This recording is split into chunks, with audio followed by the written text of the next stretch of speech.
Welcome to JasonWhiskyWise. My name is Jason. Welcome to this whiskey review where today we get to feature something from an independent bottler, and it is the Crabbie 8-year-old. So this is from an independent bottler called John Crabbie and Co. And it's something I wanted to share with you guys because I feel it's a sort of independent bottler that's kind of going under the radar and many people are not knowing about it, but it's something that is becoming a little bit of a big hit at the minute. So I want to quickly pour myself a dram as we talk about the Crabbie 8-year-old. So it's an 8-year-old single malt Scotch whiskey, bottled at 46%, and you can probably see this one has gone cloudy here in my studio, as right now my studio, it's kind of like almost close to freezing, so it is very cold at this time of year. And also I've got a little bit of a raspy voice, and I'll explain that actually in my Patreon. I'll do like a little public post, as it was a little bit about what I mentioned in Roy's stream last week, if anyone's interested. Now, 8-year-old whiskey, bottled at 46%. The distillery for this one is undisclosed, so all we do know is that it's from the Highland region of Scotland.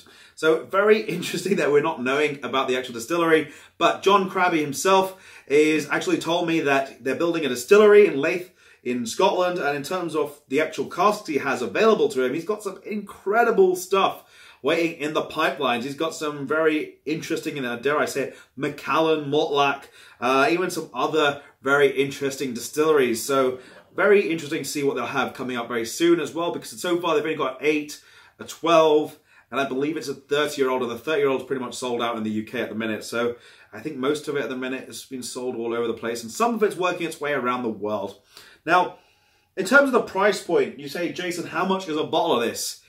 You're not looking at crazy prices. You're actually looking at only 28 to 30 pounds here in the United Kingdom, which for me, I think that's absolutely fantastic, because as a person going out into the market, especially someone new to whiskey, you look at a whiskey and you don't want it to be at 50 pounds. You don't want it to be at 80 pounds. Some new independents are coming in and they're pricing their stuff quite high.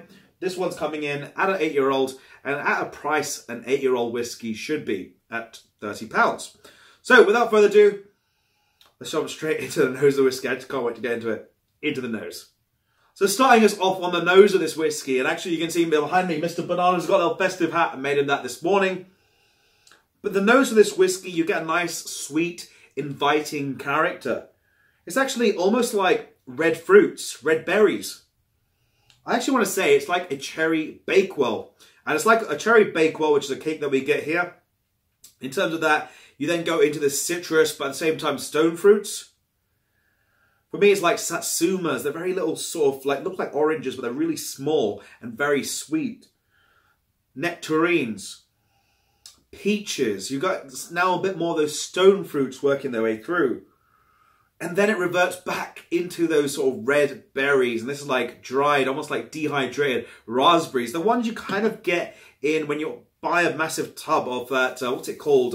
Raspberry ripple ice cream. It kind of reminds me like that. And sometimes you get these little dried raspberries inside the vanilla ice cream. Oh, that's where that vanilla note's coming from actually as well. That's actually quite interesting, because I was thinking just a bit more like a vanilla fudge. But when you think about it, it's actually like a raspberry ripple ice cream. You get that raspberry, you get that creamy vanilla character as well. A little bit of cranberries going on here. Goji berries. And almost a bit like raisins, but a bit like raisins with a little bit of a slightly, it's like a tannic quality in the back end. It's almost like grape skins, where you get a slight little, almost like a bitter note at the end. That's about it for the nose. Let's get into the palate next. Slager. So from the actual first sip of this whiskey on the palate, you're greeted with a nice medium full texture. It's got a nice richness about it. In terms of the flavor profile though, straight away up front, you're greeted with a lot of spice. That youthful character really making itself well known to you. In terms of spices though, it's like a white pepper. You get a little bit of this cinnamon, but then there's like this almost like a sweeter honey note that overlaps this all. So maybe a honey cinnamon. You get a little bit of spice, that little bit of heat, and then suddenly you get this nice caressing of sweetness all over the palate. Then you get a bit of these red fruits coming in now, red plums. But it's a full red plum. You're getting the actual juiciness from the inside, but at the same time, that slight bitterness from the actual skin itself. Now you're getting to a bit more of those sherried fruits. And maybe it's the sherriness character coming through, but it's like prunes, raisins, maybe raisin bread now. it does change ever so slightly on the palate, actually, as you hold it there a little bit longer. And it's got this character where it's almost sinking into my actual tongue and all over the palate, which is really fun. Because I love it. That's one thing that's all got me into a lot of Speyside whiskeys. I actually question if this could be a Speyside, even though it's got Highland on it, because I'm trying to think which Highland it could be. In terms of there, though, there is a little bit of citrus that develops on the back end. And this is like almost like a sweet, almost like a blood orange, where you're getting this really rich sweetness, but it's got a bit more sweeter character to it. And the texture just keeps going on and on and on. And I can just feel it's almost like it's reactivating again and again and again. Oh, God, I can't get enough of this. I'm going to go for another sip, and we'll come to my finishing notes on that one, because otherwise I'm going to sit with the whole bottle at this rate. You can see it's one I've been returning back to quite a few times in the past few days. So in terms of my actual notes on the finish for this whiskey, the length of the finish has got a nice, I'd say on the lines of a medium length to the finish of this whiskey. It does feel like it's kind of torn me between two actual characters on the finish. One of them feels like a medium length, and that feels like citrus, a little bit of raisins coming through, a bit more of these sherry notes now, and a hint of these wood spices working themselves through the middle of the palate and towards the back end of the palate. But then there's another section of this finish, which this is where it gets me thinking it's a bit more complex for an 8-year-old whiskey, where you get that citrus peel, it's almost like grapefruit, and then you've got a little bit of the peel and a slight hint of the actual pith. And you've got that bitter character working its way through the sides and actually right at the back as well. So it's kind of got me torn between two lengths in the finish, which is something very, very, I don't know, I've never had that sort of two sections going in one of my videos so far. So in terms of my actual rating for this one, I'm going to give this one, oops, almost lost the card there for a second. I'm going to give this one over here an 85 out of 100.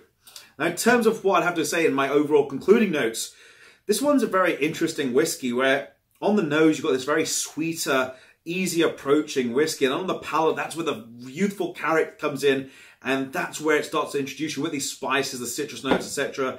But in terms of the nose, I really liked it. It's a very inviting, sweet, and with time actually, and in terms of actually evaluating this one with time, water, etc., to give you the full balance of this one's complexity, with time this one gets better and better. In terms of the actual palate though, that slight bitter character on the end, that sort of tannins character I get on this one, that one I think is the only thing that, for me, I mark it down, especially on the finish as well, because it's really just working so well, and that slight bitter character I felt pulled it down a little bit. I really do want to know what cask or which distillery this is from, because it's got me thinking now, and I'm thinking it's like Glenfarclas, or it could be, you know, Ben Renner's or something else like that, so I'm trying to think exactly where it could be. It doesn't remind me of a Glendronach. I'm just trying to think where it could be, but you know, that's one of the fun things at independent bottlings. I'd love to know if John Crabbie ever gets to watch this one. Please do let me know which distillery this is from, because it's kind of killing me right now. I just want to know exactly where it's from. But 85 out of 100, very good whiskey, very good value for money as well. In terms of when I saw the price, and I was like, you know, that's incredible stuff. So around about £30 here in the UK, and I think that will be hopefully global as well.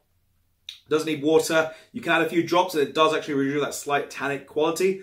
And in terms of does it need time, the more time you give this little 8-year-old whiskey, the more it will start developing further and further. I feel it's kind of like, it's like a little tame beast. It's just waiting for you to give it that time, get to know it a little bit better, and then it just starts to get better and better. Whereas if you try it straight off the back, you might be like, whoa, you know, it's like one of those whiskeys. Anyway, that's going to be about it for this video. You guys see a festive Mr. Bananas above me, and that is because we're going to be starting the Advent calendar hopefully by Friday. And I'll explain that as well on my Patreon page because of my unwell health. So let me know your thoughts, guys, on the John Crabbie or the John Crabbie 8. But for that, that's going to be this video. If you have enjoyed, drop a thumbs up. Be sure to hit the subscribe button over here, which I'll leave. And I'll also leave the Crabbie 12-year-old, which I'll leave over here so you can go and do a comparison if you ever got the chance to try them both. That's me, and I'll catch you for the next video. Slàinte.